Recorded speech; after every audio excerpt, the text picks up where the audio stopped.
జనసేన అధినేత పవన్ కళ్యాణ్ కు హోంవర్క్ చేయడం ఇష్టం లేనట్టుంది. వేలకు వేల పుస్తకాలు చదివిన పవన్ ఏపీ పాలిటిక్స్ లో ఎవరేమిటో తెలుసుకునే ప్రయత్నం చేస్తే బాగుంటుందని కొందరు సలహా ఇస్తున్నారు. ఎందుకైనా మంచిదన్న ఉద్దేశంతో తన మీద పోటీలో ఉన్న ప్రత్యర్థులను జనసేనలోకి రావాలని కోరుకుంటున్నారు. పిఠాపురం నియోజకవర్గం నుంచి పోటీ చేస్తున్న పవన్ ను వంగ గీత జడిపిస్తున్నారు. ఆమెను జనసేనలో చేరాలని కోరుకుంటూనే ఆమె ప్రజారాజ్యం ద్వారానే రాజకీయాల్లోకి వచ్చారంటూ ఓ తప్పుడు ప్రచారం చేస్తున్నారు పవన్ కళ్యాణ్. నిజానికి పవన్ కళ్యాణ్ సినిమాల్లోకి రాకముందే వంగ గీత పాలిటిక్స్ లో ఉన్నారు. పవన్ కళ్యాణ్ హీరోగా వచ్చిన మొదటి సినిమా అక్కడమ్మాయి ఇక్కడబ్బాయి 1996లో విడుదలైంది. అందుకు 2 ఏళ్ల ముందే వంగ గీత పిఠాపురం నియోజకవర్గం నుంచి ఎమ్మెల్యేగా పోటీ చేశారు. 1994లో జరిగిన అసెంబ్లీ ఎన్నికల్లో ఆమె బరిలో దిగారు. ఆ ఎన్నికల్లో ఎన్టీఆర్ ప్రభంజనం వీచింది. తెలుగుదేశం పార్టీ అద్భుతమైన విజయాన్ని అందుకుంది.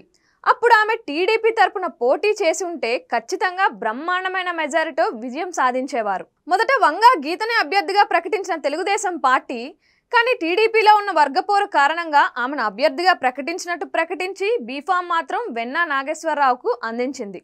చంద్రబాబు నాయుడు, బాలయోగి వంటి వారి అండదండలు పుష్కలంగా ఉన్నప్పటికీ గీతకు టికెట్ దొరకనేలేదు.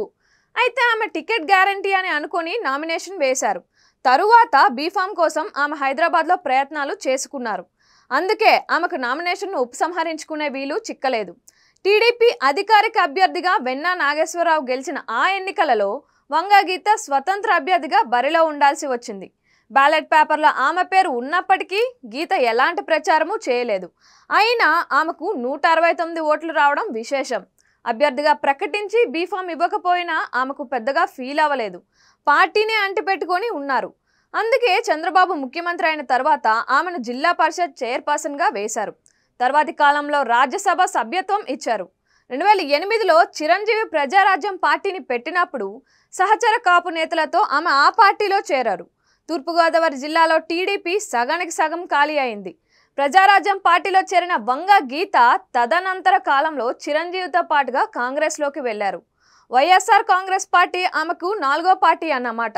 పిఠాపురం నియోజకవర్గం బరిలో దిగడం ఆమెకు ఇది 3వసారి. సోమవారం పవన్ కళ్యాణ్ చేసిన వ్యాఖ్యలపై గీత కౌంటర్ ఇచ్చారు. పవన్ ను తాను కూడా వైఎస్ఆర్ కాంగ్రెస్లోకి ఆహ్వానిస్తే ఎలా ఉంటుంది అని అన్నారు.